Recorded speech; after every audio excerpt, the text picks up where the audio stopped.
శుభకార్యాలకు పూజార్ల కోసం వెతుకుతున్నారా? పూజారీస్.com లో అతి తక్కువ ధరలకే పూజార్లను ముందే బుక్ చేసుకోండి. వెంటనే కాల్ చేయండి. నమస్తే, వెల్కమ్ టు సుమన్ టీవీ. ప్రస్తుతం మనతో పాటు ఉన్నారు ప్రవచనకర్త, పురోహితులు, సరస్వతి ఉపాసకులు బ్రహ్మశ్రీ ఆకొండి వెంకట శాస్త్రి గారు.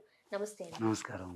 శాస్త్రి గారు, మనకి ఈ డిసెంబర్లో అంటే మార్గశిర మాసంలో ముక్కోటి ఏకాదశి, వైకుంఠ ఏకాదశి అని ఉంది. అంటే రెండు ఏకాదశులు ఒకటేనా? ఎలా చూడాలంటారు? శ్రీమాత్రే నమః, శ్రీ మహాసరస్వత్యే నమః. మార్గశిర మాసంలో వచ్చే ఏకాదశిని ముక్కోటి ఏకాదశి, వైకుంఠ ఏకాదశి రెండు ఒకటేనమ్మా. ఆషాఢ మాసంలో మనకు తొలి ఏకాదశి అని ఒకటి వస్తుంది. అప్పుడు పడుకున్న విష్ణుమూర్తి కార్తీక మాసంలో నిద్రలేస్తాడట. దీన్నే చాతుర్మాస్య వ్రతం కింద చేస్తారు. 4 నెలలు దీక్షగా చేస్తారు. కాబట్టి ఈ 4 నెలలు అయిన తర్వాత ఇప్పుడు ఈ మార్గశిర మాసంలో ఆ స్వామి నిద్ర నుంచి లేచిన తర్వాత ఉత్తర ద్వారం నుంచి దర్శనమిస్తారట. మామూలప్పుడు అందరూ మామూలుగా వెళ్ళి దర్శనం చేసుకుంటారు. ఈ ముక్కోడి ఏకాదశి నాడు ప్రత్యేకించి ఉత్తర ద్వారం నుంచి దర్శనం చేసుకుంటారు. అంటే మనమే కాకుండా ఆ రోజున స్వామి 4 నెలల్లో నిద్ర లేచిన తర్వాత ముక్కోటి దేవతలు వెళ్ళి ఆ స్వామివారిని దర్శించుకునే ఏకాదశి కాబట్టి దీన్ని ముక్కోటి ఏకాదశి అన్నారు. అదేవిధంగా వైకుంఠంలో దర్శనమిస్తారు. ఈయన విష్ణుమూర్తి ఎక్కడిస్తారు? వైకుంఠంలో దర్శనమిస్తారు కాబట్టి వైకుంఠ ఏకాదశి. వైకుంఠంలో ఉత్తర ద్వారం నుంచి దర్శనమిస్తారు కాబట్టి వైకుంఠ ఏకాదశి అన్నారు. అంటే అదే రోజు మనకి జరుగుతుంది కాబట్టి ముక్కోటి ఏకాదశి, అలానే వైకుంఠ ఏకాదశి అని కూడా అంటూ ఉంటారు. అయితే ఆ రోజు దేవతలే శక్తుల కోసం వెళ్ళినప్పుడు మనం చేయడం చాలా విశేషం కదా. దేవతల శక్తులు పెంచుకోవడానికి ఆ రోజు ఎన్ని ఏమున్నా కూడా అందరూ కూడా అక్కడికి వెళ్ళి ఉత్తర ద్వారం నుంచి చూస్తారు.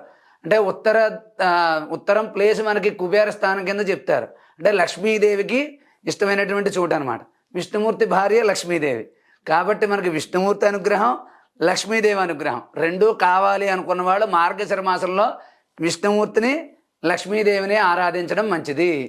ఉత్తర ద్వారం నుంచి చేస్తే తర్వాత స్వర్గలోక ప్రాప్తిని పొందుతారని దీన్నే స్వర్గప్రాప్తి ద్వారం అని కూడా అంటారు దీన్ని. కాబట్టి ముక్కోటి ఏకాదశి నాడు ఉపవాసం చేయడం, ఉత్తర ద్వారం నుంచి స్వామిని దర్శించడం చాలా విశేషమైనటువంటివి.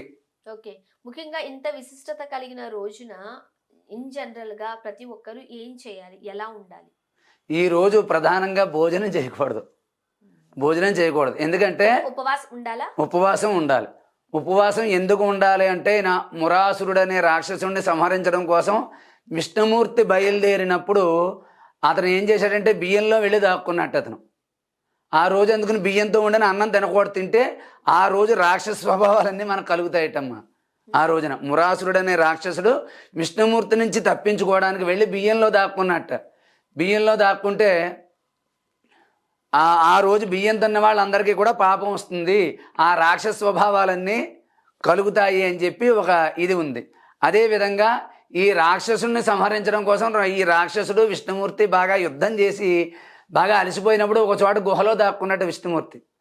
గుహలో దాక్కుంటే అక్కడికి వెళ్ళాడు. ఈయన రాక్షసుడు వెళ్ళేసరికి ఆయన నిద్రలో ఉన్నాడేమో, మనతో పోరాడి అలసిపోయాడు కదా అని చెప్పి ఖడ్గం ఎత్తేసరికి విష్ణుమూర్తి నుంచి ఒక శక్తి అనేది, ఒక వెలుగు బయటకు వచ్చింది. ఆ వెలుగు బయటకు వచ్చి రాక్షసుడిని సంహరించింది. ఆ వెలుగు పేరే ఏకాదశి అని చెప్పి కూడా మనకి విష్ణు పురాణంగా కొన్ని పురాణోక్తంగా చెప్పబడుతూ ఉన్నాయి.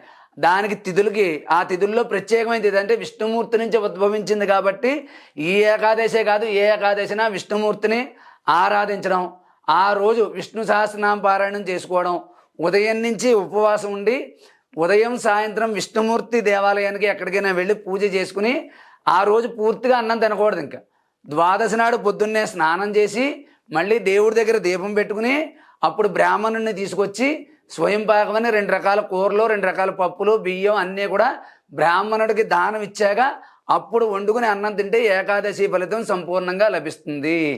ఏకాదశి నాడు ఉత్తర ద్వార దర్శనం చేయడం, విష్ణుమూర్తి, వెంకటేశ్వర స్వామి, రాముడు, కృష్ణుడు అంటే విష్ణుమూర్తి అంశంలో ఉన్న ఏ దేవుడికైనా కూడా తులసిమాల సమర్పించడం, ఈ రామాలయం, విష్ణాలయం, వెంకటేశ్వర స్వామి గుడి ఇవన్నీ కూడా ఉత్తర ద్వారం నుంచి దర్శనం చేయడం వల్ల అక్కడ స్వర్గద్వార ప్రాప్తి మనకు కలుగుతుందని చెప్పి పురాణాలు చెప్తూ ఉన్నాయి. మీరు ముఖ్యంగా ఉపవాసం ఉండాలని చెబుతున్నారు కాబట్టి ఎన్ని గంటల నుంచి ఎన్ని గంటల వరకు ఉంటే మంచిది అంటారు? ఆ రోజు మొత్తం ఉండాలి. కానీ చాలామంది మంచినీళ్ళు కూడా తాగకుండా ఉంటారు. అలా ఉండకూడదు. అదంటే ఉడకబెట్టిన పదార్థాలు తినకుండా ఉండొచ్చు. అంటే ఏదైనా టిఫిన్ లాంటివి కానీ, ఉప్మాలు అలాంటివి లేకుండా నిమ్మరసం కానీ, లేకపోతే పాలు కానీ అలాంటివి. ఇప్పుడు చాలామందికి ఆరోగ్యాలు బాగోలేవు కదమ్మా, షుగర్లు, బీపీలు ఇవన్నీ ఉండడం మూలాన్ని ఏమిటంటే ఉండలేకపోతున్నారు.